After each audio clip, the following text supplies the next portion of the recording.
14 best formulas के बारे में पढ़ाने जा रहा हूँ। ये तमाम फार्मूलाज आप एक्सेल के पुराने वर्जन और नए वर्जन दोनों में यूज़ कर सकते हैं। अगर आप एक्सेल में नए हैं तो इन फार्मूलाज का आपको बहुत ज़्यादा फ़ायदा होगा। तो स्टार्ट करते हैं आज का लेक्चर। सबसे पहले हम बात करेंगे सम के बारे में कि अगर आप जमा करना चाह रहे हैं किसी भी वैल्यूज़ को एक कॉलम के अंदर, तो उसके लिए आपने ये वाला फार्मूला यूज़ करना है। तो हम सबसे पहले शीट नंबर 2 पे आते हैं और शीट नंबर 2 में हम यहाँ पे इसमें आएंगे, टाइप करते हैं वैल्यू, जैसे मैंने 500 और 300 मैंने टाइप कर लिया और जूम मैं इसका बड़ा कर लेता हूँ ताकि आप इसको क्लियरली देख सकें। और इसको जमा करने के लिए आपने क्या करना है, किसी भी फॉर्मूले को ऐड करने के लिए, अप्लाई करने के लिए आपने सबसे पहले कीबोर्ड से इज इक्वल टू का साइन आप टाइप करेंगे। फिर उसके बाद आपने टाइप करना है सम और उसके बाद शिफ्ट और आपने यहाँ पे देनी है इसमें ब्रैकेट। फिर उसके बाद हमने यहाँ पे कॉलम टाइप करना है कि किस कॉलम की वैल्यू को आप जमा करना चाहते हैं और उसका सेल नंबर क्या है। जैसे हमारे पास कॉलम ए है और सेल नंबर इसका 1 है, यानी हम A1 को सम करना चाह रहे हैं। तो मैंने A1 यहाँ पे टाइप किया कीबोर्ड से और उसके बाद शिफ्ट और कॉलन का मैं यूज़ करूँगा। L के साथ एक बटन पड़ा हुआ है, डबल डॉट जो ऊपर और नीचे डॉट आते हैं वो कॉलन कहलाता है। तो शिफ्ट कॉलन आप टाइप करें। फिर उसके बाद आपने A2, फिर हम यहाँ पे दूसरी वैल्यू जो हमारे पास है वो A2 है और उसके बाद आप यहाँ पे ब्रैकेट क्लोज और जैसे आप एंटर प्रेस करेंगे तो यहाँ पे आपका ये फॉर्मूला अप्लाई हो जाएगा। अगर वैल्यूज़ आपके पास 2 सेल से ज़्यादा हैं, जैसे मैंने यहाँ पे 500, 200, 600, 6000 और उसके बाद ये हमने टाइप कर लिया 4000 और 2500, इन तमाम वैल्यूज़ को आप सम करना चाहते हैं तो इसके लिए भी हम टाइप करेंगे यहाँ पे is equal to sum bracket शुरू, उसके बाद A1 से लेकर शिफ्ट कॉलन हम सम करना चाह रहे हैं A8 तक और उसके बाद आपने ब्रैकेट क्लोज और उसके बाद जैसे हम एंटर प्रेस करेंगे तो देखिए यहाँ पे टोटल हमारे पास आ चुका है। उसके बाद हमारे पास यहाँ पे दूसरी जो वैल्यू हमारे पास में आ रही है वो कौन सी है, दूसरा फॉर्मूला अप्लाई करने जा रहे हैं हम यहाँ पे माइनस का, यानी आप यहाँ पे तफरीक करना चाह रहे हैं तो इसके लिए आप ये वाला फार्मूला इसमें टाइप करेंगे। तो दोबारा हम एक्सेल में शीट नंबर 2 पे चलते हैं, इसको मैं यहाँ से डिलीट कर लेता हूँ और यहाँ हम 2 वैल्यू टाइप करेंगे। जैसे मैंने 500 में से मैं मैनेज करना चाह रहा हूँ इसमें 200 को, तो इसके लिए आपने इज इक्वल टू टाइप करना है और यहाँ पे सेल एड्रेस हम टाइप करेंगे A1 और मैनेज कीबोर्ड से आपने यहाँ पे मैनेज का साइन इसमें प्रेस करेंगे। फिर आपने A2 टाइप करना है और आपने कीबोर्ड से एंटर प्रेस करेंगे तो जो इसमें 300 आ रहा है। तो इस तरह से आप यहाँ पे मैनेज भी कर सकते हैं। फिर इसके बाद तीसरा फार्मूला हम पढ़ने जा रहे हैं इसमें मल्टीप्लाई का, कि अगर आप ज़रब देना चाह रहे हैं तो उसके लिए आपने ये वाला फार्मूला अप्लाई करना है। तो हम शीट नंबर 2 पे आते हैं, इन वैल्यूज़ को मैं यहाँ से डिलीट कर रहा हूँ और फिर यहाँ पे इसमें टाइप करते हैं, जैसे हम यहाँ पे फ़र्ज़ किए 500 को मल्टीप्लाई करना चाहते हैं 25 के साथ, तो आपने इज इक्वल टू टाइप करना है। फिर उसके बाद यहाँ पे सेल एड्रेस हम टाइप करेंगे A1 और उसके बाद स्टेरिक का साइन देंगे मल्टीप्लाई करने के लिए और उसके बाद A2 हम टाइप करेंगे, एंटर प्रेस करेंगे, जो इसमें ये आ रहा है हमारे पास। इस तरह से आप मल्टीप्लाई का फॉर्मूला भी अप्लाई कर सकते हैं। फिर उसके बाद नंबर 4 पे हम पढ़ने वाले हैं, डिवाइड करना चाह रहे हैं, तकसीम का फॉर्मूला अप्लाई करना चाह रहे हैं तो उसके लिए हम ये फार्मूला यूज़ करेंगे। फिर दोबारा हम शीट नंबर 2 पे चलते हैं और इस वैल्यू को हम यहाँ से डिलीट करते हैं। जैसे मैंने यहाँ पे टाइप कर लिया 500 को हम डिवाइड करना चाह रहे हैं 5 पे, तो इसके लिए हम क्या करेंगे इज इक्वल टू और आपने सेल एड्रेस टाइप करना है। लाजमी नहीं कि आप A में ही एक कॉलम में डाटा टाइप करें, B में, C में, D में, कहीं पर भी डाटा टाइप कर सकते हैं। तो फिलहाल प्रैक्टिस करने के लिए मैं यहाँ पे इसमें A1 कॉलम का यूज़ कर रहा हूँ, A1 और स्लैश का यूज़ करेंगे, यहाँ पे डिवाइडेड बाय A2 कर लेंगे और उसके बाद जैसे हम यहाँ पे एंटर प्रेस करेंगे तो जो इसमें आ जाएगा हमारे पास। तो इस तरह से यहाँ पे हम तकसीम का फार्मूला भी अप्लाई कर सकते हैं। उसके बाद नेक्स्ट फार्मूला पास में आ रहा है मिनिमम, कि सबसे छोटी वैल्यू आपने मालूम करनी है। तो सबसे छोटी वैल्यू मालूम करने के लिए शीट के अंदर हमने शीट नंबर 2 पे चलते हैं और उसके बाद हम यहाँ पे डिफरेंट वैल्यूज़ टाइप कर लेते हैं, जैसे 500, 200, 10, 50 और हम इसे मालूम करना चाह रहे हैं सबसे छोटी वैल्यू, कि सबसे छोटी वैल्यू इसमें कौन सी है। जैसा कि आपको भी नज़र आ रहा है कि सबसे मिनिमम वैल्यू 10 है। हो सकता है कि आपके पास 1000 लोगों का डाटा और 1000 लोगों के डाटे में से आप सबसे मिनिमम वैल्यू इसमें जो आप एक्सट्रैक्ट करना चाह रहे हैं या मालूम करना चाह रहे हैं, तो उसके लिए आप फार्मूला टाइप करेंगे इज इक्वल टू और उसके बाद लिखेंगे यहाँ पे मिनिमम, शिफ्ट ब्रैकेट शुरू और उसके बाद सेल एड्रेस हम टाइप करते हैं। हम A1 से लेकर शिफ्ट कॉलन हम मिनिमम वैल्यू टाइप करना चाहते हैं, सर्च करना चाहते हैं A10 तक। तो आपने शिफ्ट ब्रैकेट क्लोज करेंगे, एंटर प्रेस करेंगे तो आप देख रहे हैं सबसे छोटी वैल्यू हमारे पास इसमें 10 आ रही है। उसके बाद नंबर 6 पे जो फॉर्मूला हमारे पास है वो है मैक्सिमम, कि सबसे बड़ी वैल्यू आप मालूम करना चाहते हैं, आप ये मालूम करना चाहते हैं सबसे ज़्यादा वैल्यू आपकी शीट में या आपके कॉलम में कौन सी है। तो शीट नंबर 2 पे आते हैं, जैसे कि हमें यहाँ पे नज़र आ रहा है सबसे बड़ी वैल्यू इसमें आ रही है 500। तो इसके लिए हम क्या करेंगे, यहाँ पे इज इक्वल टू टाइप करते हैं, फिर हमने टाइप करना है यहाँ पे मैक्स शिफ्ट ब्रैकेट शुरू और उसके बाद टाइप करेंगे A1 शिफ्ट कॉलन A10 और उसके बाद आपने ब्रैकेट क्लोज और एंटर प्रेस करना है। तो आप देख रहे हैं यहाँ पे 500 सबसे मैक्सिमम वैल्यू हमारे पास है। और उसके बाद नेक्स्ट फार्मूला जो हमारे पास में आ रहा है वो है काउंट का, कि हम गिनना चाह रहे हैं कि हमारे पास टोटल इसमें फिल सेल जो हमारे पास टोटल वैल्यूज़ की तादाद है वो कितनी है और ख़ाली सेल हमारे पास कितनी है। और नेक्स्ट फार्मूला हम पढ़ने जा रहे हैं इसमें काउंट के बारे में, कि आप ओपन फाइल में कॉलम में मालूम करना चाहते हैं कि आपके पास टोटल वैल्यूज़ कितनी है। तो इसके लिए शीट नंबर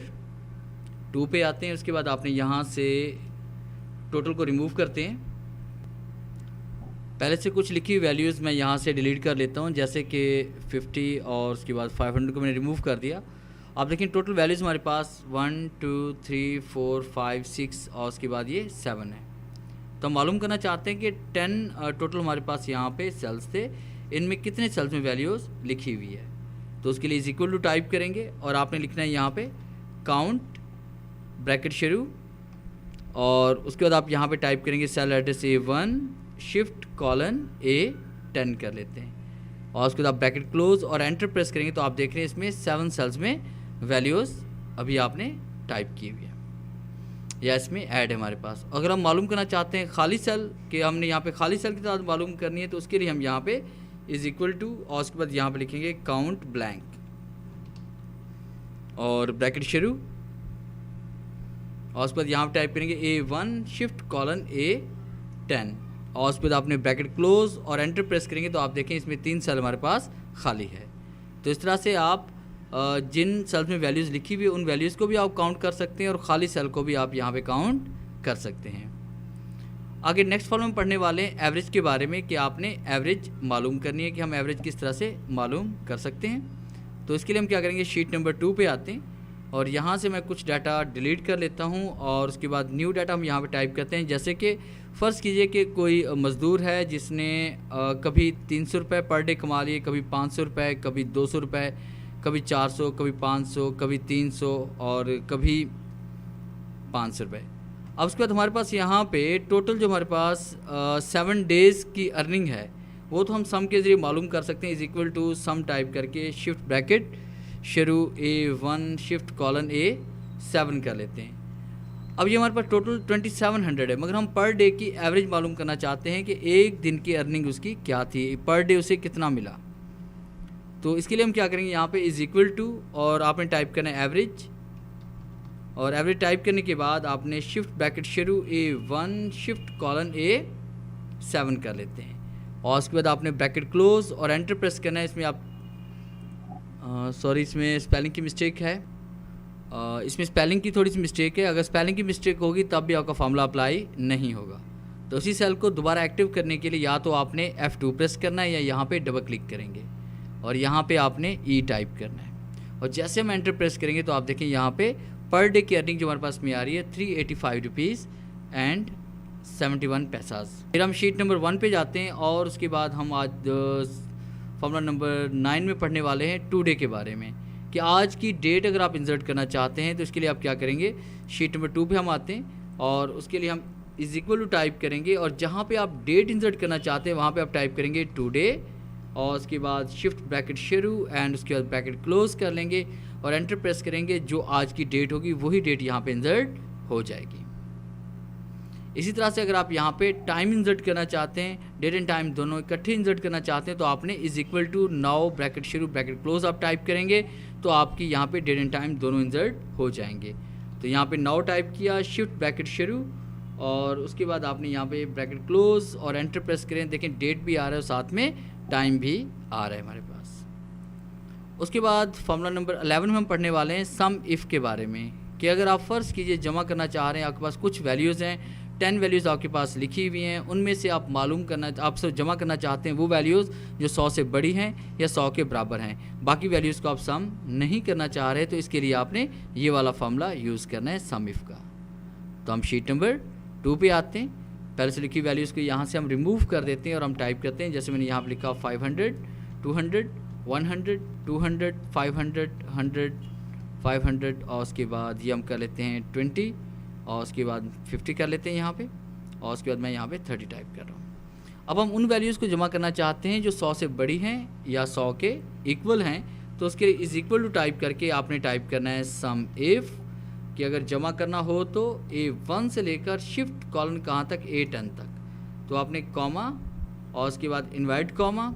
उसके बाद ग्रेटर देन बड़ी हो या बराबर हो जाए किसके बोला 100 के, तो invert comma close and bracket close, और जैसे हम यहाँ पे एंटर प्रेस करेंगे तो आपका फॉर्मूला अप्लाई हो जाएगा। तो इस तरह से हम यहाँ पे मालूम भी कर सकते हैं कि हमारे पास जो ऐसी तमाम वैल्यू जो 100 से बड़ी हैं या 100 के बराबर हैं वो जमा होकर हमारे पास सामने आ चुकी हैं। और उसके बाद नेक्स्ट फार्मूला हम पढ़ने जा रहे हैं, शीट नंबर 1 पे आते हैं कि हम सम इफ़ करना चाह रहे हैं मगर ऐसी वैल्यूज़ जो 100 से कम है या 100 के इक्वल है। तो इसके लिए शीट नंबर 2 पे आते हैं और यहाँ से हम इस फॉर्मूले को डिलीट कर लेते हैं और टाइप करते हैं is equal to sum if bracket शुरू A1 से लेकर शिफ्ट कॉलन A10 तक हम इसे करना चाह रहे हैं, तो comma invert comma greater than बड़ी है बल्कि सॉरी लेस देन छोटी है या बराबर है 100 के, तो invert comma close and bracket close. जैसे हम एंटर प्रेस करते हैं तो इसमें देखिए वो वैल्यू जमा आ रही है 100 के बराबर है या 100 से कम है। और उसके बाद नेक्स्ट फॉर्म नंबर में आ रहा है काउंट इफ़ हम करना चाह रहे हैं, हम ऐसी वैल्यूज़ को काउंट करना चाह रहे हैं जो 100 से अबव हैं या 100 के इक्वल हैं। तो इसके लिए हमने दोबारा शीट नंबर 2 पे आना है और टाइप करते हैं यहाँ पे इज़ इक्वल टू, और उसके बाद टाइप करते हैं काउंट इफ़ ब्रैकेट शुरू A1 शिफ्ट कॉलन A10, और उस पर टाइप करते हैं यहाँ पे कॉमा इनवर्ट कॉमा, और उसके बाद हम टाइप करते हैं यहाँ पे ग्रेटर देन बड़ी है या बराबर है 100 के, invert comma close and bracket close. जैसे हम एंटर प्रेस करते हैं तो आप देखें ऐसी वैल्यूज़ हमारे पास 7 हैं जो 100 के बराबर हैं या 100 से बड़ी हैं। और उसके बाद नेक्स्ट फॉर्मूला हम पढ़ने जा रहे हैं, नेक्स्ट और लास्ट फॉर्मूला नंबर में आ रहा है कि हम ऐसी वैल्यूज़ को काउंट करना चाहते हैं जो लेस देन है 100 के या इक्वल है। तो इसके लिए शीट नंबर 2 पे आएंगे और यहाँ पे हम फॉर्मूला टाइप करेंगे इज़ इक्वल टू, और टाइप करेंगे यहाँ पे काउंट इफ ब्रैकेट शुरू, और उसके बाद हम टाइप करेंगे A1 shift colon A10 comma invert comma less than छोटी है या बराबर हो जाती है 100 के, इनवर्ट कॉमा क्लोज एंड उसके बाद comma close and bracket close. और जैसे हम एंटर प्रेस करते हैं तो 5 ऐसी वैल्यूज़ हैं जो 100 से लेस देन है या 100 के इक्वल है। तो डियर स्टूडेंट, ये था हमारा आज का लेक्चर जिसमें 14 बेस्ट एक्सेल फार्मूलाज मैंने आपको पढ़ाए हैं।